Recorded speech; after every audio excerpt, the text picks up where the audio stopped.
Hello everyone, my name is Yuki from Pixelhue, and today I'm going to introduce you about our new product U5 Mini.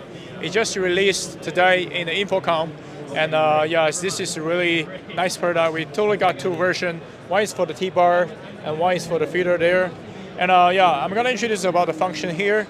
They got the two small LED screen to using for visualize the different, like it can be using for the Campania, because they support the Campania, the protocol, and you have to connect with your own laptop to set everything. For example, the Campania, the screen, the layer, the resource, the preset here.